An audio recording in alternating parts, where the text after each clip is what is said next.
Hello again, and thanks for joining me. Today's video, we're going to look at lipids, one of the four main groups or classifications for biomolecules. So, when you hear the word lipid, what does that remind you of? When I hear the word lipid, it makes me think of liposuction. And liposuction is the medical procedure that is used to remove body fat from human bodies. So I think lipid, I think liposuction, and that reminds me about fat, or reminds me of fats. But lipids are not just fats. They also include the oils and waxes. Okay, so let's look at some of the elements that we might find inside of lipids. The three elements that make up lipids are carbon, hydrogen, and oxygen. Those are the three main elements. Now, some lipids will have the occasional other additional element, but these are the three main ones. Now, if you notice, they're the same three elements that we find in carbohydrates. Well, these same three elements can be rearranged to create different structures. Now, what we do notice about lipids is that they tend to have more hydrogens than they do oxygens, right? So there are always going to be more hydrogens than oxygens in lipids. And this is actually one of the characteristics that allows them to store so much energy, which we'll get to in just a minute. Now, what are the basic subunits or building blocks for lipids? Well, if you notice, I have monomer crossed out because it's not just a single monomer or a single building block that our bodies use to construct and build lipids. There are actually two building blocks. We've got glycerol and fatty acids. Now, I'm going to draw probably one of the more famous fats. And the glycerol here would be represented by this little cartoon diagram, right? And so the glycerol is going to act as like the backbone for the lipid molecule that I'm about to draw.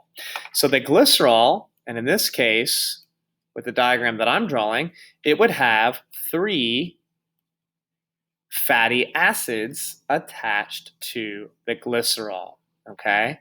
And so this circle represents our glycerol, and I'll abbreviate that GLY, and we have not one, not two, but three fatty acids, and I'll simply abbreviate that as FA for fatty acid.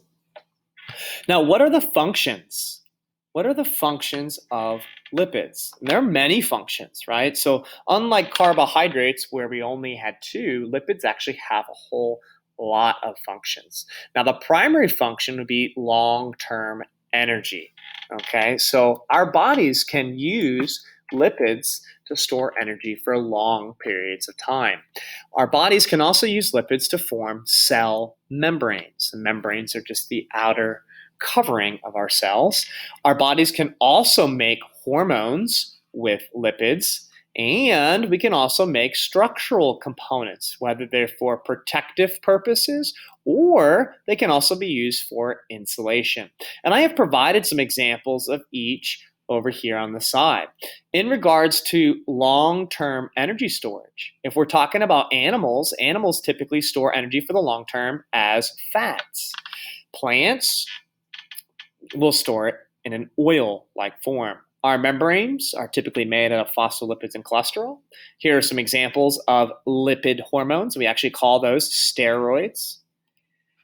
And then we've got our structural lipids, which could be our waxes. Right here we have beeswax and this epicuticular, right? The upper cuticle wax that we find on top of plants. And then cerumen, and that's actually earwax. And that is structural, right? And it offers some protection for our inner ear canal. And then we have blubber, which most of you guys are fairly familiar with. Okay, now let's talk about glycerol and fatty acids. So lipids are made of both glycerol and fatty acids. In this case, I've got one glycerol, and I can attach many fatty acids to it, and I could end up with a triglyceride. Now, you could also take a glycerol and simply attach two fatty acids, and maybe some other attached components or chemicals or molecules to the glycerol. But these are the basic building blocks, glycerol and fatty acids. And if you notice this long chain of carbon and hydrogens, there's a lot of energy trapped in those bonds. Now, we can classify lipids based on what kinds of fatty acid tails they have attached to the glycerol. For example, oils or corn oil, which is a type of vegetable oil, right, coming from a plant origin, we can look at the fatty acid and we notice that there's something unusual going on here. Some of the carbons actually have carbon double bonds, right? And so that leaves some empty spaces. And since these carbons have double bonds, they do not carry the maximum number of hydrogens. So they're not completely surrounded or completely covered in hydrogens, which is why we use the term unsaturated fats to describe these fatty acids, right? And you can see since they have these double bonds, it causes little kinks, right? A little zigzag pattern in the chains. And since there are these little kinks, they really can't get all that close to one another, right? You can see these fatty acids are having some space in between them. And if we had lots of unsaturated fatty acid chains attached to our glycerol molecules and we put them together, they can't get very close together. And that's why unsaturated fats tend to exist as liquids in room temperature. Now we also, if we look down here, we can see the other type of fatty acid, and that would be a saturated fat. If we look down here at the carbons in the fatty acid, it is completely covered and overwhelmed by hydrogen. So we would say that these carbons are saturated, right? They cannot hold any more hydrogens. And what ends up happening is since these fatty acids are saturated, they form a nice straight line. And so the fatty acid chains can get really close together. And if I had lots of saturated fatty acid chains attached to glycerols, lots of these molecules could fit nice and close together. And that's why saturated fats tend to exist as a solid in room temperature, like butter or bacon grease, if you give it time to cool. Now, these are just 3 of many types or groups of lipids. These are the 3 that we're going to focus on. The first being the triglyceride, right? You can see the name triglyceride. We've got our glycerol and we've got 1, 2, 3 fatty acids. This is the type of lipid that our bodies and cells use to store long-term energy. Over here we have our phospholipid, and so we can see phospho in front of lipid. It is very much like most lipids. We've got a glycerol here, and we've got 2 fatty acids, but we also have an additional phosphate group attached here. And the phospholipids are the type of lipid we find in our cell membranes. And then we've got our steroids, all right? And yes, I know this probably makes you think of steroids, a chemical used by athletes to kind of cheat the system. And we'll explain how or what exactly they're taking when they talk about taking steroids. But that's not the only steroid hormone that exists. And you notice that the steroid hormones have a really unique or odd shape when compared to the other 2 groups. Let's talk more about the lipids that we find in cell membranes, right? So I know this is kind of a crazy drawing right here, but I want you to think about the membrane, right? Or the outer coating of a cell, right? And this blue color up here would represent the outside of the cell, and the tan or yellow color down here would represent the inside of the cell. So what separates the inside from the outside of the cell? That would be the cell membrane. Well, what allows the cell membrane to protect the inside from the outside? Well, a lot of lipids are insoluble in water, and that means that they do not dissolve in water. You've probably heard the famous saying, oil and water don't mix. Well, they don't because oil is a lipid, and most lipids are insoluble in water. Now, phospholipids are a type of lipid that make up our cell membranes, and they kind of play by that rule. They are slightly insoluble, but there is something interesting about them, right? If we focus on the structure of a phospholipid, we notice there's like a little head right here, which would contain the glycerol, and then we've got our 2 little fatty acids. Now, in phospholipids, there's something special attached to this head, and that is a phosphate group. And phosphate's an unusual component because it actually gives the head a charge, makes it polar. So it's actually attracted to water because water is polar. And so we actually refer to the phospholipid head as being hydrophilic. Hydro means water, and philic means to love or to like. So this portion of the phospholipid is actually slightly attracted to water, which is unusual for lipids. Now the fatty acids, the fatty acid tails down here, they behave like most lipids, right? They are insoluble in water. They're non-polar. They're not attracted to water, and so we call them hydrophobic, right? They're afraid, phobia, to fear, right? They're afraid of water, and so they hide down here. And so if we have lots of phospholipids together, we end up with this phospholipid bilayer, bi meaning 1 and 2, so 2 layers. And if you notice, all the hydrophobic tails that are afraid of water are hiding on the inside. And the hydrophilic or water-loving phosphate heads are pointed towards the inside and the outside of the cell. Because most of our cells are surrounded by liquid, and most of our cells are actually filled with a liquid that's predominantly water, right? And so these parts of the phospholipid need to have some kind of attraction to water to create this structure. You also notice there are some cholesterol molecules here. Cholesterol allows the phospholipid bilayer to remain fluid. In other words, these phospholipids can move around and things can shuffle because of the cholesterol. Now let's talk about lipids as a form of storing long-term energy, right? And so if you think about a bear preparing for winter, preparing for hibernation, over the course of the spring and summer and fall, the bear is going to eat a lot of food.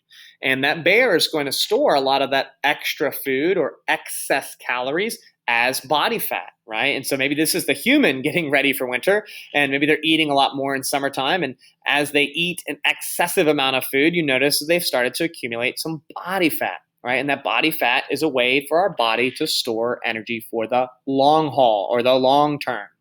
Now, our bodies store lipids as triglycerides. And that is that molecule that I drew in the beginning of this discussion. Now, where and how does our body store these triglycerides? Well, they store them in fat cells. And fat cells are highly specialized cells that perform that exact function, storing energy. Now, most of our body fat that might be accumulating around your abdomen, your buttocks, or your thighs is actually known as white fat or a white adipocyte. And that literally translates to white fat cell, right? And so white fat, and they call it white because under a microscope it looks white. It's white because it has this giant lipid droplet. And this giant little space here would be filled with triglyceride, right? And this cell acts as a storage site for triglyceride or for lipids. Now, in babies, we notice that there is a lot of extra fat. And is the baby fat because the baby was eating too much in the womb? No, babies actually have a lot of brown fat.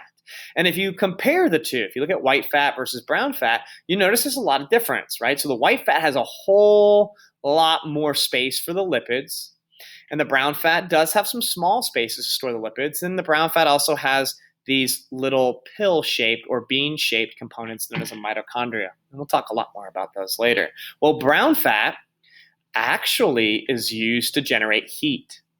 So babies are born with that extra brown fat as a way of protecting them from hypothermia. Hypo meaning below, thermia meaning temperature.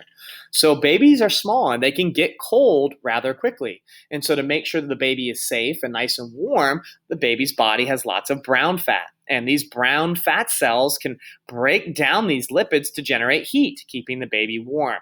Now, as we age and grow into adulthood, more of our fat cells become white fat cells because we're larger, we've got more muscle, and we don't need that extra help generating heat to keep our bodies warm. Now, our bodies as adults do keep some of the brown fat cells, and we typically find brown fat around organs and arteries, and especially our neck, right? Because we lose a lot of heat through our arteries. We want to make sure to keep our blood warm, so we have brown fat around the arteries.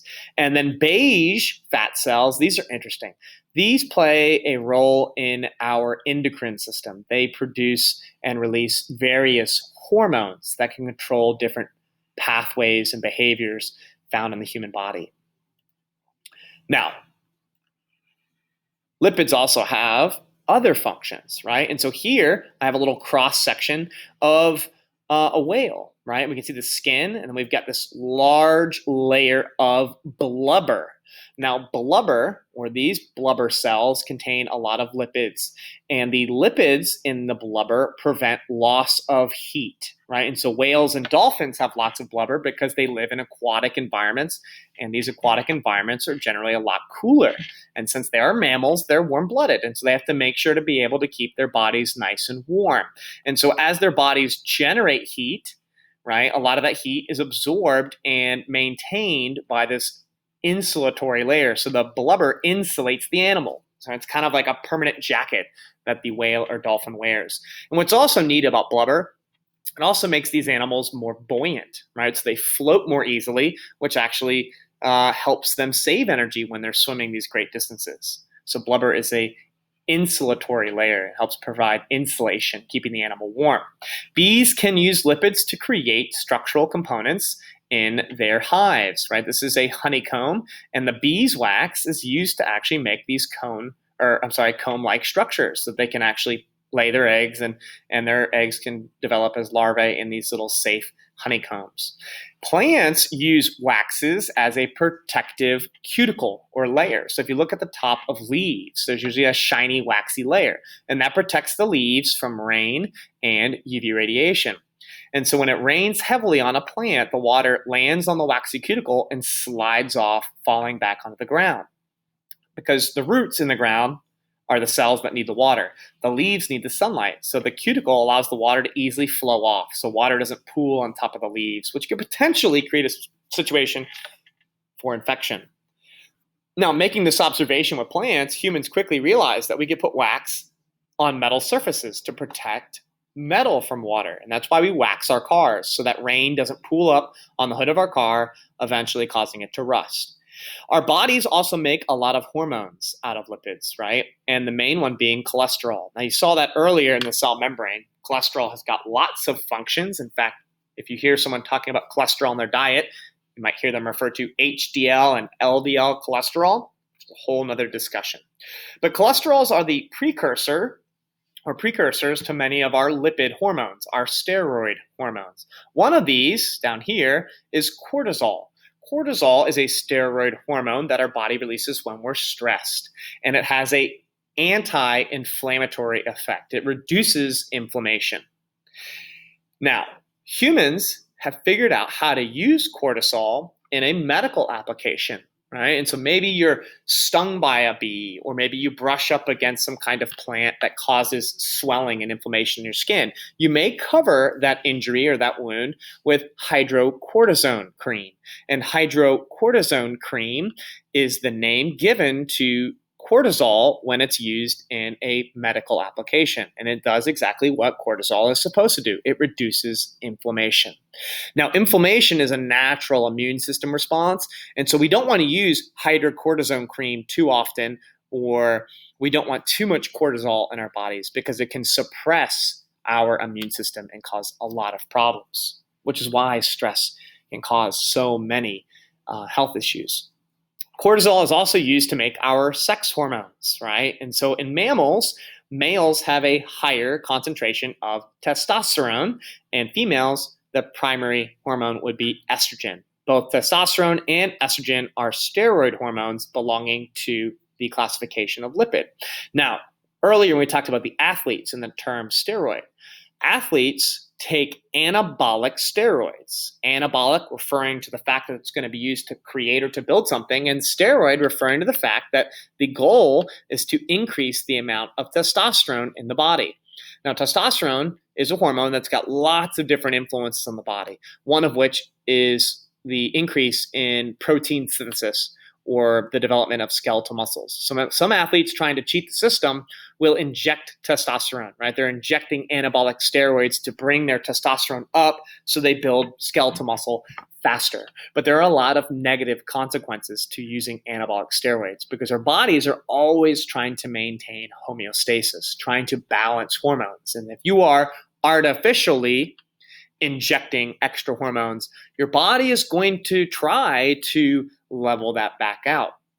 And for prolonged periods of anabolic steroid use, usually the individuals, when they stop taking it, they suffer from abnormally low testosterone levels, which can have a lot of effects on their health.